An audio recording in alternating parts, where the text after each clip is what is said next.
Handog ng ngiti, sigla at simpleng saya ang isinagawang bread-giving activity ng Lord Cares sa pangunguna ni Ginoong Lord Hansel Cabling Sikat nitong ika-18 ng Disyembre sa Campinho Elementary School kung saan tumanggap ang mga batang kampo ng tinapay bilang simbolo ng pagmamalasakit at pagbabahagi.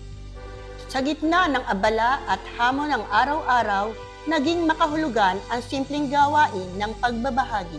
Hindi lamang tinapay ang inabot sa mga mag-aaral, kundi mensahe ng malasakit at pagmamahal, isang paalala na ang bawat bata ay mahalaga at karapat-dapat ipagdiwang.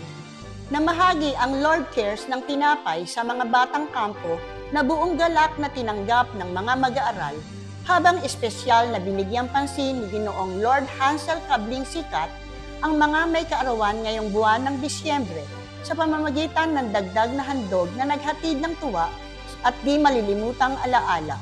Sa masayang tagpo, makikitang nagningning ang mga ngiti ng mga batang may kaarawan habang kanilang naramdaman ang pagiging espesyal sa araw na iyon. Ang simpleng pagkilala sa kanilang kaarawan ay nagsilbing paalala na ang saya ay mas masarap kapag ibinabahagi. Ayon sa mga guro, ang ganitong uri ng aktibidad ay hindi lamang tumutugon sa pisikal na pangangailangan ng mga mag-aaral, kundi higit na nagpapalakas sa kanilang emosyonal na kalagayan at kumpiyansa sa sarili. Para kay Ginoong Lord Hansel Cabling Sikat, ang pagbibigay ay isang misyon ng puso. Aniya, ang munting selebrasyon para sa mga batang may kaarawan ay simbolo ng pag-asa at pagmamahal. Patunay na sa simpleng paraan, maaaring makalikha ng malalim at masayang alaala. Sa pagtatapos ng programa, iniwan ng bread-giving activity ng Lord Cares ang isang malinaw na mensahe.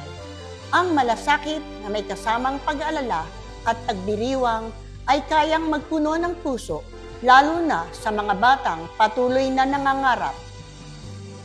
Kasama ang buong CTES Media Team sa pangunguna ni Principal 4 Dr. Trinidad G. Beltran, ako si Josefina P. Balagtas, Teacher Reporter ng Campinho Elementary School, nag-uulat para sa DepEd Hour.